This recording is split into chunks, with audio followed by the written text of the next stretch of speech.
दोस्तों, welcome back to GK master classes. कैसे हैं आप सब लोग? आई होप आप सभी ठीक होंगे। तो आज की वीडियो बहुत ही खास रहने वाली है। जो भी दोस्त का एग्ज़ाम है, जिन दोस्तों का एसआई फाइनेंस का, तो उसमें ये टॉपिक भी मेंशन है। और जो बाकी एग्ज़ाम है, पटवारी जितने भी एग्ज़ाम हैं, जेएंड के रीऑर्गेनाइजेशन एक्ट जो है वो बहुत इंपॉर्टेंट रहता है। इससे पहले भी हमने पार्ट फर्स्ट पे डिस्कशन किया और बहुत अच्छे एमसीक्यूज़ वहाँ पे भी हमने डिस्कस किए। जिन दोस्तों ने वो नहीं, उनसे मेरी रिक्वेस्ट है वो प्लेलिस्ट में जाएं, या मैं लिंक जो है डिस्क्रिप्शन में डाल दूंगा। वो पार्ट फर्स्ट जो है वो ज़रूर देखिएगा। वहाँ पे 25 to 30 एमसीक्यूज़ वहाँ पे डिस्कस किए हैं इसी जेंड के रीऑर्गेनाइजेशन एक्ट पे। ठीक है, तो चलिए स्टार्ट करते हैं। स्टार्ट करने से पहले रिक्वेस्ट है मेरी, जो दोस्त चैनल पे न्यू हैं तो चैनल को सब्सक्राइब कर लें, बेल आइकन को प्रेस कर लें। फर्स्ट क्वेश्चन हमारा, after J and K reorganisation act 2019 anti corruption bureau will be created under direct control of. जो आपका जेंड के रीऑर्गेनाइजेशन एक्ट था 2019 का, उसके बाद यहाँ पे एंटी करप्शन जो ब्यूरो है वो डिपार्टमेंट बनाया गया, लेकिन किसके कंट्रोल के अंडर रहेगा वो? ठीक है, किसके कंट्रोल में रहेगा? ऑप्शन है chief minister, lieutenant governor, council of ministers, या प्राइम मिनिस्टर। तो बताइए राइट आंसर। बहुत इंपॉर्टेंट क्वेश्चन है।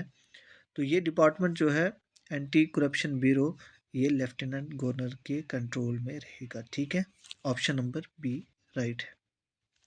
चलें next. Central RTI act, right to information act जो होता है 2005, will now be applicable in J and K instead of. ठीक है, जो आरटीआई एक्ट है 2005, अब ये जम्मू कश्मीर में एप्लीकेबल है और ये सेंट्रल आरटीआई एक्ट है।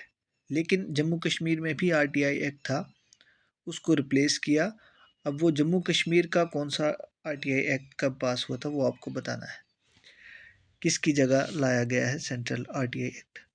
तो जेएंड के आरटीआई एक्ट तो 2009, जेएंड के जो आरटीआई एक्ट है 2010, 2006। तो ऑप्शन आपके सामने है, या नन ऑफ द अबव। तो जो 2009 का यहाँ पे जेएंड के आरटीआई एक्ट था, उसको उसकी जगह जो है वो सेंट्रल आरटीआई एक्ट 2005 अब यहाँ पे एप्लीकेबल है। ठीक है, याद रखना। नेक्स्ट चले। Which section of J and K reorganisation act 2019 deal with J and K as UT with legislature? यानी जेएंडके यूटी के साथ कौन सा सेक्शन जो है वो डील करता है? ठीक है, आपको पता है जेएंडके रीऑर्गेनाइजेशन एक्ट में, याद रखना यहाँ पे एक्स्ट्रा इंफॉर्मेशन भी डिस्कस करेंगे। 103 जो है वो सेक्शन है, 5 आपके शेड्यूल है, सॉरी 5 जो है शेड्यूल है, और आपके 14 पार्ट्स हैं इसमें। ठीक है, तो इन पे भी आपको क्वेश्चन एग्जाम में देखने को मिलेगा कि जेएंडके रीऑर्गेनाइजेशन में कितने पार्ट हैं। तो 14 पार्ट्स हैं। ठीक है, शेड्यूल कितने हैं? 5 शेड्यूल हैं। सेक्शन कितने हैं? जैसे हमारे कॉन्स्टिट्यूशन में आर्टिकल है, वैसे यहाँ पे सेक्शन है जेएंडके रीऑर्गेनाइजेशन में। तो ये 103 जो है वो सेक्शन है यहाँ पे। तो यहाँ पे पूछ रहा है कि यूटी ऑफ जेएंडके लेजिस्लेचर के साथ कौन सा, या यूटी ऑफ जेएंडके जो है वो कौन से सेक्शन में बात करता है रीऑर्गेनाइजेशन एक्ट में? तो सेक्शन 4 जो है वो जम्मू कश्मीर यूटी के साथ डील करता है। सेक्शन 3 जो है वो लद्दाख के साथ डील करता है, याद रखना। ठीक है, लद्दाख, लेकिन लद्दाख विदाउट लेजिस्लेचर है, याद रखना, विदाउट लेजिस्लेचर। यहाँ पे कोई भी लेजिस्लेटिव असेंबली नहीं है। जम्मू कश्मीर में जो है वो यूनिकैमरल है, यूनिकैमरल लेजिस्लेचर है। मींस यहाँ पे जो एमएलसी की पोस्ट थी वो ख़त्म कर दी गई है। यहाँ पे सिर्फ अब एमएलए होंगे, मेंबर ऑफ लेजिस्लेटिव असेंबली रहेगी। मेंबर ऑफ लेजिस्लेटिव काउंसिल जो है उसको ख़त्म कर दिया गया। इसी से हमारा जो जम्मू कश्मीर है वो बाई कैमरल से यूनिकैमरल हो गया। ठीक है, याद रखना। चले नेक्स्ट।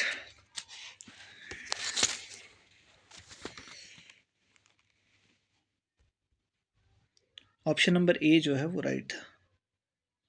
नेक्स्ट क्वेश्चन है, how many scheduled are there in J and K reorganisation act 2019? ठीक है, कितने शेड्यूल हैं? तो हमने अभी बात की कि हमारे जम्मू एंड कश्मीर जो रीऑर्गेनाइजेशन एक्ट है उसमें 5 शेड्यूल हैं। ठीक है, 5 शेड्यूल पे भी बात करेंगे कौन सा शेड्यूल किसके साथ डील करता है। ठीक है, तो चलिए next.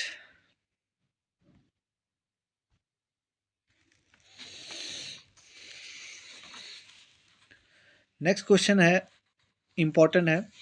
Which section of J&K reorganisation act deal with the disqualification of members? Members की डिसक्वालिफिकेशन पे कौन सा सेक्शन जो है वो बात करता है, कौन से सेक्शन के अंदर डिसक्वालिफिकेशन ऑफ मेंबर की बात की गई है? ऑप्शन है सेक्शन 27, सेक्शन 21, सेक्शन 24, सेक्शन 17। बताइए राइट आंसर। तो इसका जो राइट आंसर है that is section 27, disqualification of member की बात करता है। सेक्शन 21 क्या है? ठीक है, ये इंपॉर्टेंट है, ये भी आप देख लें। सेक्शन 24 ये भी इंपॉर्टेंट है, ये ओथ के बारे में बात करता है। ठीक है, ओथ एंड अफर्मेशन। ठीक है, मेंबर्स की ओथ, जब वो ओथ लेते हैं उससे डील करता है। सेक्शन 17 जो है वो ड्यूरेशन ऑफ लेजिस्लेटिव असेंबली, मतलब कितने टाइम तक वो रहते हैं। ठीक है, ड्यूरेशन ऑफ लेजिस्लेटिव असेंबली की बात करता है। सेक्शन 21 का आप मुझे कमेंट सेक्शन में बताएंगे, और ये मोस्ट इंपॉर्टेंट है। ठीक है, ये लेफ्टिनेंट गवर्नर के रिलेटेड डील करता है, वो मुझे आप कमेंट सेक्शन में बताएंगे। ठीक है,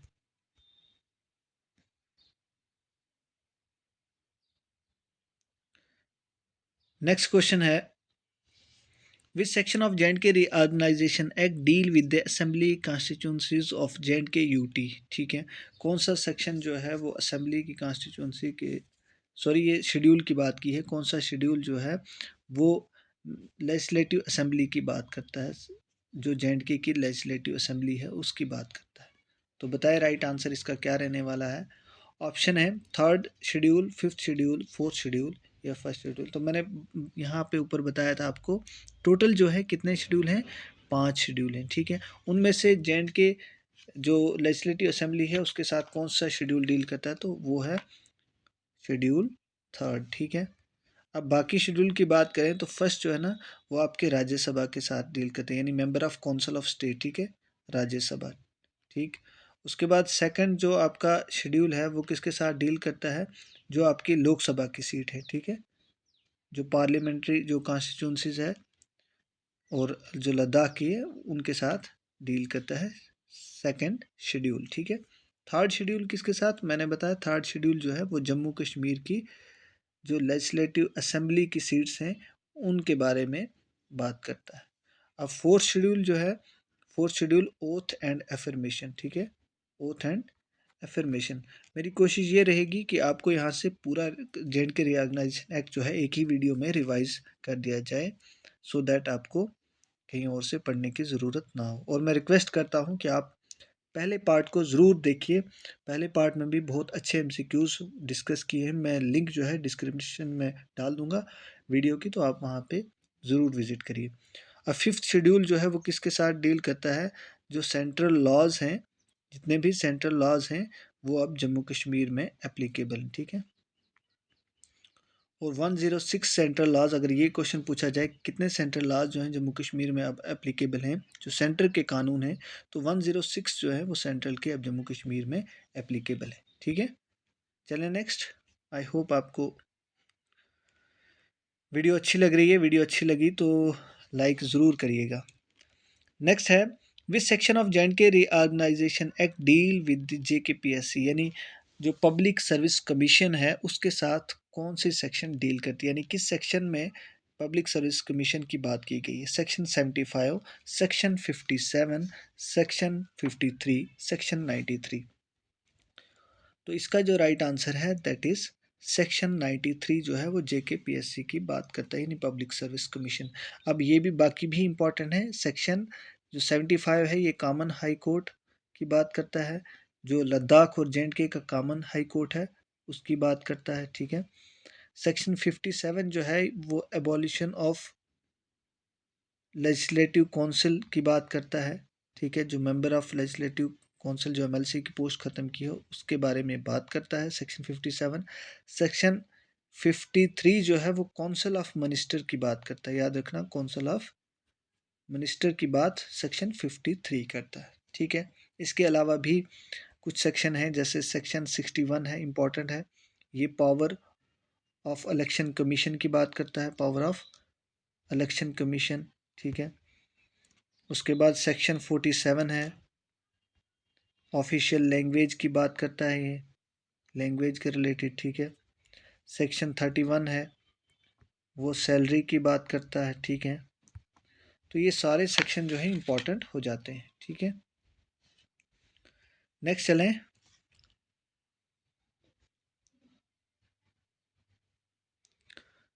नेक्स्ट क्वेश्चन है, according to J&K reorganisation act 2019 how many seats will remain vacant for PoK. Pakistan occupied Kashmir के लिए कितनी सीट्स जो हैं वो वैकेंट रखी जाती हैं। ऑप्शन है 27, 90, 107, 24, ठीक है। बताइए राइट आंसर। इसका जो राइट आंसर है दैट इज 24 सीट्स जो है वो पीओके के लिए रखी जाती है, ठीक है। अब यहाँ ध्यान देना, हमारे जम्मू कश्मीर में पहले सीट्स कितनी होती थी, याद रखना आपकी जो है 87, ठीक है।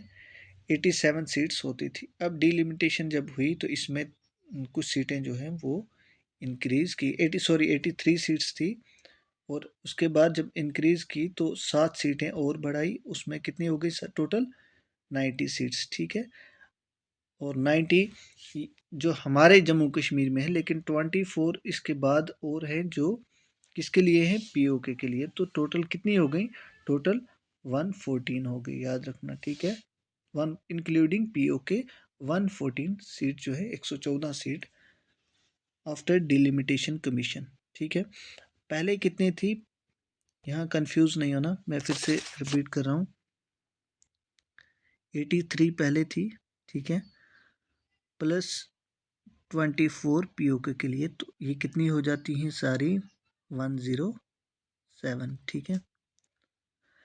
अब जब डिलिमिटेशन हुई तो उसमें 7 सीटें जो हैं वो 6 जम्मू को दी, 6 जम्मू को, एक कश्मीर को, ठीक है। ये हो गई 7 टोटल, और 7 के साथ प्लस आप 83 करिए, ठीक है। तो कितनी होगी 90 सीट्स। जम्मू कश्मीर में लेजिस्लेटिव असेंबली की 90 सीट्स है, प्लस अगर पीओके की बात करें तो 24 सीट्स पीओके के लिए, ठीक है। टोटल हो जाती हैं 114, ठीक है। तो एग्ज़ाम में किसी भी एंगल से पूछा जाए, एक्सक्लूडिंग पूछा जाए तो तब 90 है, अगर बिफोर डिलिमिटेशन कमीशन पूछा जाए तो 83 है, ठीक है। अगर आपको इंक्लूडिंग पीओके और आफ्टर डिलिमिटेशन पूछा जाए तो 114 है, ठीक है। आई होप आपको समझ आया होगा। चले नेक्स्ट।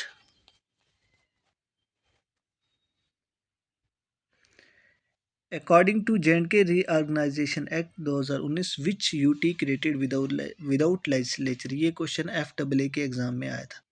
कितना बेसिक क्वेश्चन है, इसी तरह के क्वेश्चन आपको एग्ज़ाम में देखने को मिलेंगे, ठीक है। तो आपको अच्छे से वीडियो को देखना है, जितनी भी एक्स्ट्रा इन्फॉर्मेशन मैं डिस्कस कर रहा हूँ उसको भी आप ज़रूर सुनिएगा। तो कौन सी यूटी जो है विदाउट लेजिस्लेचर, यानी वहाँ पे जो एमएलएज वगैरह हैं वो नहीं होते हैं, वहाँ पे सिर्फ गवर्नर जो है, जो आपका लेफ्टिनेंट गवर्नर होगा वही राज करेगा वहाँ पे, ठीक है। उसी का जो रूल होता है वही रहता है, मींस प्रेसिडेंट जो है, हम सिंपल कहें कि प्रेसिडेंट का रूल जो है वो रहता है, लेकिन अपॉइंट करता है किसके थ्रू, जो रूल करता है लेफ्टिनेंट गवर्नर के थ्रू, ठीक है। तो इसका जो राइट आंसर है दैट इज जो लद्दाख है, लद्दाख विदाउट लेजिस्लेचर, ठीक है। Next question, how many members in Rajya Sabha in यहाँ पे है इन फेवर ऑफ एब्रोगेशन, कितने लोगों ने वोट किया था, ठीक है। राज्यसभा में कितने लोगों ने वोट किया था किसके फेवर में, एब्रोगेशन ऑफ आर्टिकल 370 जो हटाया था उसके एब्रोगेशन में, और J&K रीऑर्गेनाइजेशन एक्ट जो है जम्मू कश्मीर के लिए लाने के लिए, उसके फेवर में कितने लोगों ने राज्यसभा में वोट डाला था, ठीक है। तो इसका जो राइट आंसर है दैट इज़ 125 ने फेवर में डाला वोट, ठीक है। लेकिन कहाँ पे, राज्यसभा में। 61 ने इसके अगेंस्ट डाला, ठीक है, कि ये बिल जो है पास नहीं होना चाहिए, आर्टिकल 370 नहीं टूटना चाहिए, नहीं एब्रोगेट होना चाहिए। तो ये ये राज्यसभा की बात करें, लेकिन 370, देखिए ऑप्शन मैंने वैसे रखे हैं सो दैट आपको कंप्लीट डिस्कशन यहाँ पे कंप्लीट इंफॉर्मेशन मिल जाए। 370 वोट्स जो हैं वो फेवर में गए थे कहाँ पे, लोकसभा में, ठीक है, जो आपका लोअर हाउस होता है लोकसभा में 370 वोट एब्रोगेशन ऑफ आर्टिकल 370 के फेवर में गए, ठीक है। 70 वोट जो हैं वो अगेंस्ट गए थे कि ये जो है 370 नहीं एब्रोगेट होना चाहिए, तो इसके अगेंस्ट, ठीक है। तो ये याद रखना, इसका जो राइट आंसर था that is option number A. Next चलें। According to J and K reorganisation act 2019, lieutenant governor can nominate how many women to legislative assembly. जो हमारी लेजिस्लेटिव असेंबली है उसमें हमारे गवर्नर के पास पावर है कि वो 2 वुमेन्स को नॉमिनेट कर सकता है, ठीक है। ये हम बात कर रहे हैं J and K reorganisation act की। अकॉर्डिंग टू इसके इसके पास पावर है कि वो 2 वुमेन्स को नॉमिनेट कर सकता है अगर उसको लगे कि वुमेन की स्ट्रेंथ जो है वो असेंबली में कम है। तो कितने वुमेन्स को जो है वो नॉमिनेट कर सकता है, तो ऑप्शन मैंने बता दिया, 2 वुमेन्स को जो है वो नॉमिनेट करता है, ठीक है।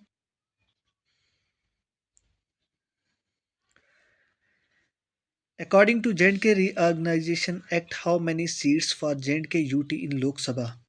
अब लोकसभा में टोटल जो है कितनी सीट्स हैं वो आप मुझे बताएंगे। और जो आज करंट जो हैं जो रिकॉग्नाइज की जाती हैं 545 आई थिंक सो। तो यहाँ पे जम्मू कश्मीर से कितने एमपीज जो हैं वो जाते हैं लोकसभा में, तो बताइए। इसके ऑप्शन है 5 सीट्स, 4 सीट्स, 10 सीट्स या नन। तो याद रखना 5 एमपी जो हैं वो कहाँ पे, लोकसभा में हमारे यहाँ से जम्मू कश्मीर से सीट्स हैं, ठीक है। 4 सीट जो है वो याद रखना राज्यसभा में है। पहले कितनी थी, पहले राज्यसभा में 5 थी और यहाँ पे लोकसभा में पहले 6 सीट थी, लेकिन एक अब एक एक लद्दाख को दी हुई है, ठीक है, क्योंकि लद्दाख जो है वो अलग हो गया। चलें नेक्स्ट।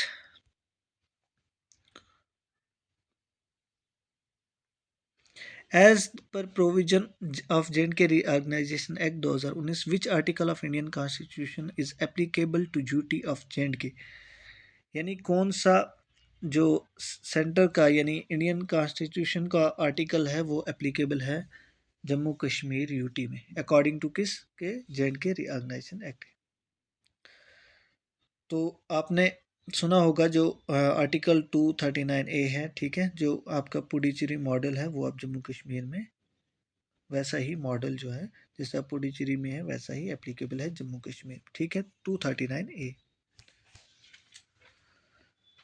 नेक्स्ट क्वेश्चन बहुत सिंपल क्वेश्चन है और पूछा गया क्वेश्चन है, ये बार बार एग्जाम में 2-3 एग्जाम में देखने को मिला है। On which date J and K reorganisation act received assent from president of India. यानी प्रेसिडेंट ऑफ इंडिया ने जो ये एक्ट था J and K reorganisation act, जिसमें सिग्नेचर जो है वो कब किए थे, यानी प्रेसिडेंट की एसेंट जो है वो कब मिली थी। ऑप्शन है 9 अगस्त, 5 अगस्त, 6 अगस्त या 31 अगस्त। बताइए राइट आंसर। इसका जो राइट आंसर है that is option number A. President ने जो है 9 अगस्त 2019 को इस पे सिग्नेचर किए और ये बिल जो है पास हो जाता है। अब 5 अगस्त को याद रखना, ऑप्शन को डिस्कस कर रहा हूँ। 5 अगस्त को ये बिल जो है राज्यसभा में इंट्रोड्यूस करते हैं अमित शाह जी, ठीक है, जो होम मिनिस्टर है। लेकिन उसी दिन सेम डे वहाँ से ये पास हो जाता है, ठीक है। 6 अगस्त को ये बिल लोकसभा में आता है, ठीक है, और वहाँ से पास हो जाता है। 9 अगस्त को ये इसको प्रेसिडेंट एसेंट मिलती है, ठीक है, यानी प्रेसिडेंट साइन करता है, ये बिल पास हो जाता है। अब ये डेट भी इम्पॉर्टेंट है। देखिए मैंने कोशिश करता कि अगर मुझे ज़्यादा वीडियो बनानी होती या एमसीक्यूज तो मैं हर एक इन पे एमसीक्यूज लिख देता, लेकिन मेरा पर्पज़ ये है कि आपको यहीं पे इंफॉर्मेशन ऑप्शन वैसे ही डालें कि आपको इन्फॉर्मेशन यहीं पे बता दूं, ठीक है। ज़्यादा आपका वक्त जो है बहुत कीमती टाइम है आपके लिए, तो टाइम वेस्ट बिल्कुल नहीं होगा। तो 31 अगस्त 2019 जो है ये इसलिए इम्पोर्टेंट है क्योंकि इस दिन ये एक्ट, ये जो आपका J and K reorganisation act है, ये फोर्स में कैम इन टू फोर्स, ठीक है, यानी लागू हो गया था, कैम इन टू फोर्स। अगर पूछा जाए कि J on which date J reorganisation act came into force, तो 31 अक्टूबर 2019 को। ठीक है। कौन सी डेट को राज्यसभा में इंट्रोड्यूस हुआ था? 5 अगस्त। कौन सी डेट को लोकसभा में? 6 अगस्त। कौन सी डेट को प्रेसिडेंट ने साइन किया? 9 अगस्त 2019। और कब से लागू हुआ? 31 अक्टूबर 2019। ये सारी डेट्स जो हैं वो इंपॉर्टेंट है एग्जाम पॉइंट ऑफ व्यू से। ठीक है। नेक्स्ट क्वेश्चन है और आज का लास्ट क्वेश्चन है, इसके बाद आपके लिए होमवर्क रखा है। What is the duration of member of legislative assembly of J, जो मेंबर ऑफ लेजिस्लेटिव असेंबली यानी एमएलए होंगे हमारे, अभी तो इलेक्शन नहीं हुए, लेकिन जो एमएलए होंगे उनके टेन्योर जो है, उनका टाइम पीरियड कितना रहेगा, ड्यूरेशन कितनी रहेगी? क्या 6 ईयर, 5 ईयर्स, 10 ईयर्स? तो इसका जो right answer that is 5 years. याद रखना, पहले जो है कितने थे? पहले जब अभी 370 यहाँ पे था, उससे पहले जो है 6 साल का टाइम रहता था। ठीक है। लेकिन अब उसको कम करके 5 साल का टाइम जो है वो रखा है। तो क्वेश्चन किसी भी एंगल से पूछा जाए तो आपको जो है वो पूरा नॉलेज होना चाहिए। अब आपके लिए होमवर्क है, सेक्शन 75 मैंने ऊपर डिस्कस किया हुआ है, आपको वहीं से आंसर बताना है। सेक्शन 75 जो जे रीऑर्गेनाइजेशन एक्ट का है, वो किससे डील करता है? कमेंट में ज़रूर आंसर लिखिए। ठीक है। और वीडियो कैसी लगी? अगर अच्छी लगी तो लाइक करके ज़रूर जाइएगा, चैनल को सब्सक्राइब कर लें, बेल आइकन को प्रेस कर लें। और बेस्ट ऑफ लक जिनका एसआई फाइनेंस का पेपर है, तो होप आप अच्छा ही करेंगे, लेकिन पोस्ट बहुत कम है, आई थिंक 62 पोस्ट हैं। तो चलो फिर भी कोशिश तो करनी है, कोशिश करने वालों की हार कभी नहीं होती है। तो अभी बहुत अच्छी पोस्टें और भी आने वाली है, तो आप बिल्कुल भी अपनी तैयारी को स्किप मत करिए, कंटिन्यू रखिए। आपकी तैयारी जो है बिल्कुल भी वेस्ट नहीं जाएगी। अगर आज यहाँ सिलेक्शन नहीं होती है तो कहीं ना कहीं सिलेक्शन जो है वो डेफिनेटली हो जाएगी। अब आप जो है अपनी तैयारी कंटिन्यू रखिएगा। ठीक है। तो अगर रिवीजन के लिए आप किसी भी एग्ज़ाम के लिए पढ़ रहे हैं, तो रिवीजन के लिए एमसीक्यूज़ अगर आप चाहते हैं, तो मैंने पीवाईक्यूज़ बेस्ड जो है एमसीक्यूज़ बनाए हैं, जो प्रीवियस ईयर क्वेश्चन में पूछे गए जेकेएसएसबी के द्वारा। तो उसमें हिस्ट्री के 100 पीवाईक्यूज़ हैं, कंप्यूटर के हैं, साइंस के पीवाईक्यूज़ हैं, और जम्मू कश्मीर के 250 प्लस, बाकी के 100। अगर वो पीडीएफ चाहते हैं तो आप कांटेक्ट करिए और वो पीडीएफ जो है वो ले लें। ठीक है। 9906063612 पे कांटेक्ट करिए और पीडीएफ जो है वो ले लें। ये जे रीऑर्गेनाइजेशन एक्ट की पीडीएफ भी आपको वहीं पे मिलेगी, और पहले वाले जे रीऑर्गेनाइजेशन एक्ट जो हमने वहाँ पे भी 25 to 60 30 एमसीक्यूज डिस्कस किए हैं, वो भी आपको वहाँ पे मिल जाएगी। ठीक है। सो थैंक्स फॉर वॉचिंग, मिलते हैं नेक्स्ट वीडियो में। आपको बेस्ट ऑफ लक आपके एग्ज़ाम के लिए।